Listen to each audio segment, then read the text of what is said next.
Hey guys, how's it going? It's Al. Week 16 on DraftKings, and it's Christmas week, so we don't have Thursday night football. We have a Friday Christmas Day showdown between the Minnesota Vikings and the New Orleans Saints. We're going to go through this game. We're going to take a look at the different correlations that I like to build.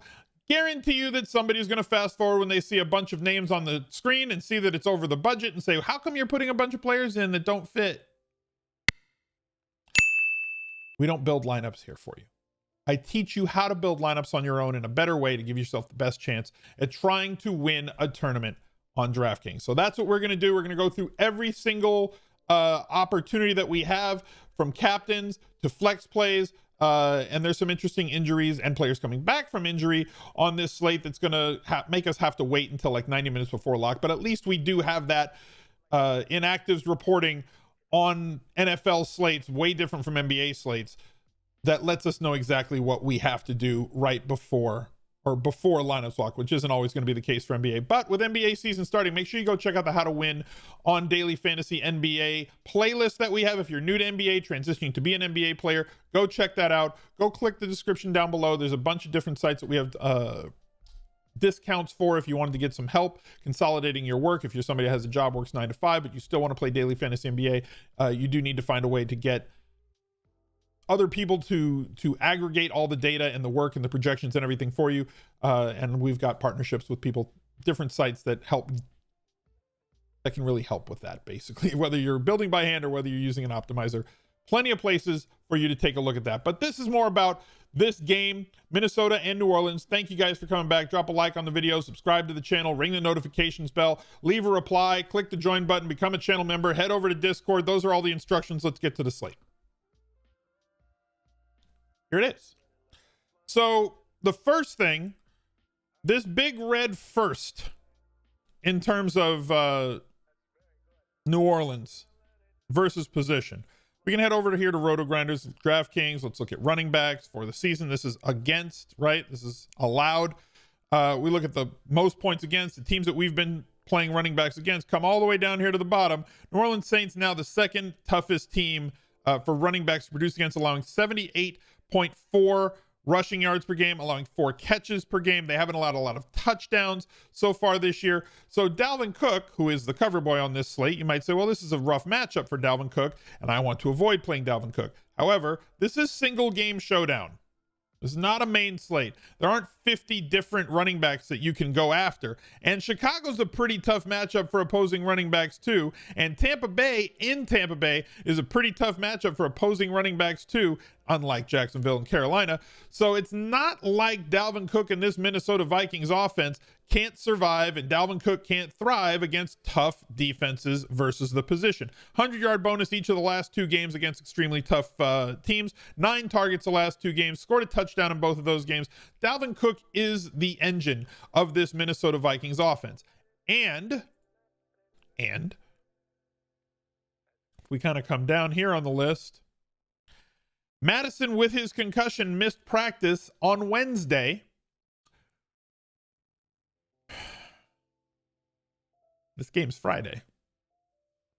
So if Madison is out, there is just nobody else there, which probably means that Dalvin Cook is going to get all he can eat in terms of usage on Friday for this showdown. He's going to cost you the most money, both in the flex and at your captain spot, but I think he's going to be extremely popular in both, and for good reason.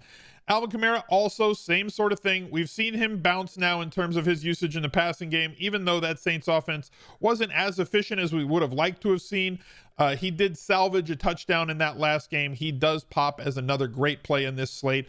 Going to be tough to fit both running backs, especially if you have one as your captain.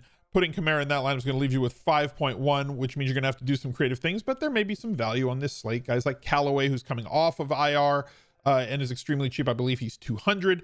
But looking at the quarterbacks, neither one of these guys are rushing quarterbacks. Neither one of these guys are quarterbacks that I believe can have, without a monster day, project to have like a 35 to 45 point day at quarterback, which means that they're going to be guys that you want to have in your flex. You want to have exposure to them in your captain spot, but you don't want to overexpose yourself to these guys in the captain spot, which means more typically I'm going to keep my quarterbacks when they're pocket passers like Drew Brees and Kirk Cousins to under 8% total allocation across my 150 for this slate. But any lineup that has Drew Brees, I want to correlate him with his pass catchers, at least 2 of them. So in my Drew Brees at captain lineups, we're going to go with Kamara, and then we're going to have to find and get creative with some of the guys that are left. Obviously, Sanders is still there.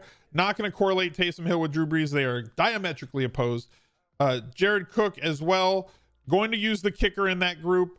And then you have to figure out which one of these pass catchers is going to be on the field, because this is going to define how the rest of this slate goes.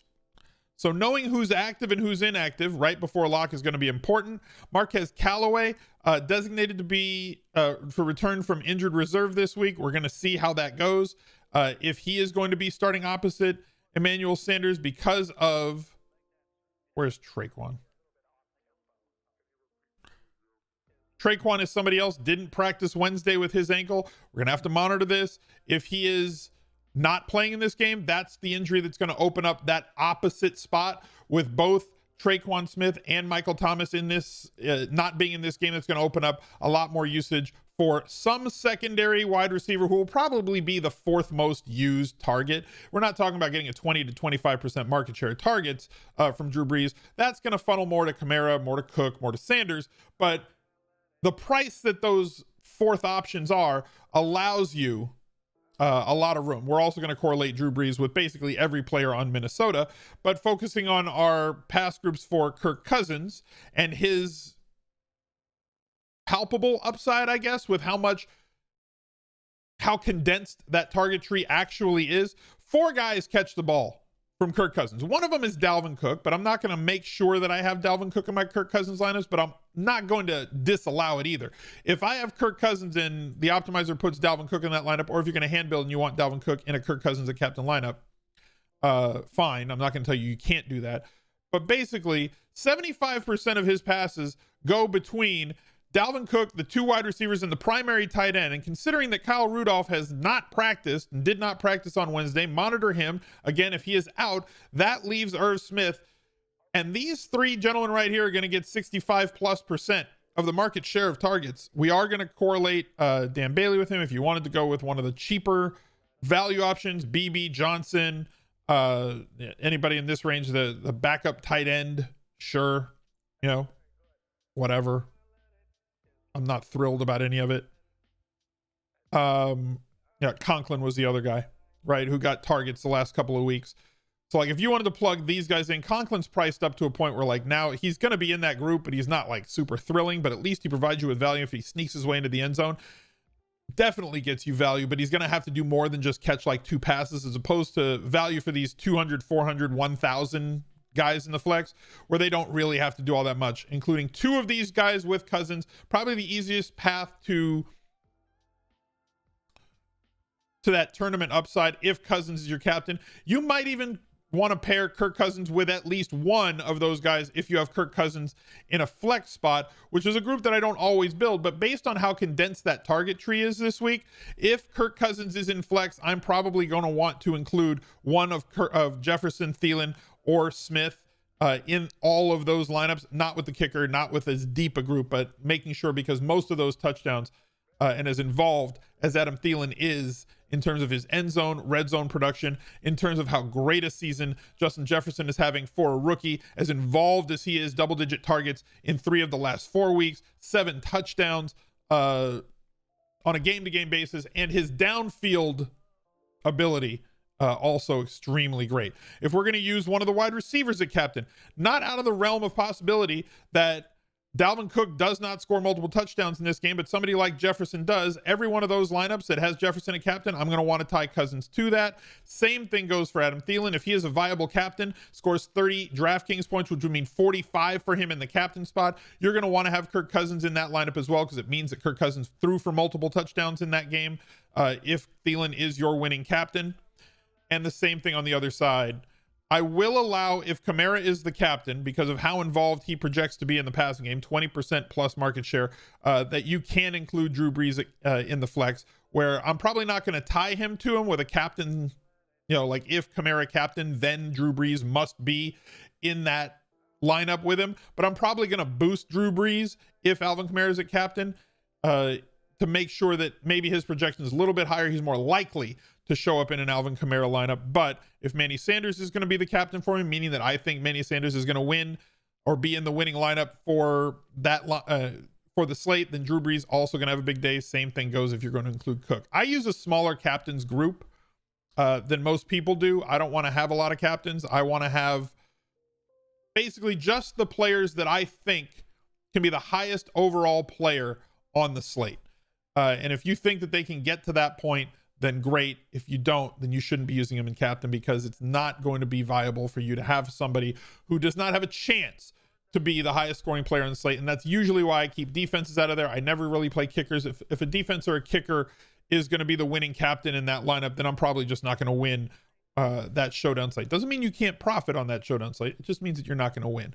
I will include a group that kind of just does not allow for more than one of the kicker or defense in any lineup. If you want to expand that to 2, fine. I want to get as many position players as I can because they have the more upside. So going over to Fantasy Labs, taking a look at their projections, you click over here on Optimizer. You got it built to make 150 lineups. You got to go to your settings, never run it vanilla.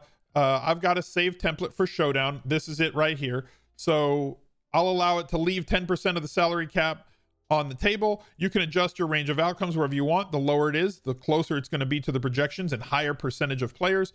The higher it is, the more randomness you're going to allow and the more shuffle you're going to allow, which gets more players into your lineup and allows you to have a larger player pool. Let's just set it to 5. I've already set it for the quarterbacks to be less than 8%, at most 8% in the captain. But I have not cut down my captain's group yet. But here are the rules that I set for each showdown. Captain quarterback with at least 2 wide receiver, tight end, or kicker from the same team. Exactly the rule that I talked about and built you through if you're building hand-built lineups on DraftKings.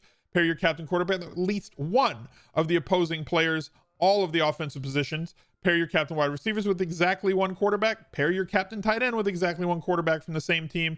And limit to at most 1 defense or kicker from the same game. Apply settings, head back here, generate lineups. And it's not just something I'm going to run one time and then update on the site. You have to make sure that your allocations are right. You have to make sure that you have the right combinations that you want.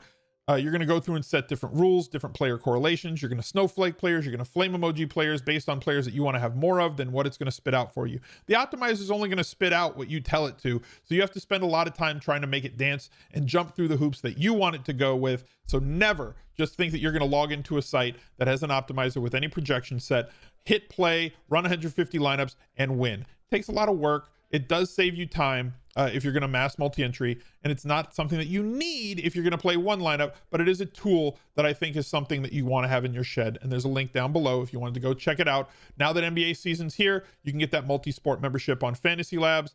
And like I said, use that link down below if you want to support the channel. Thank you very much. Look out for another video right there. He's a legend.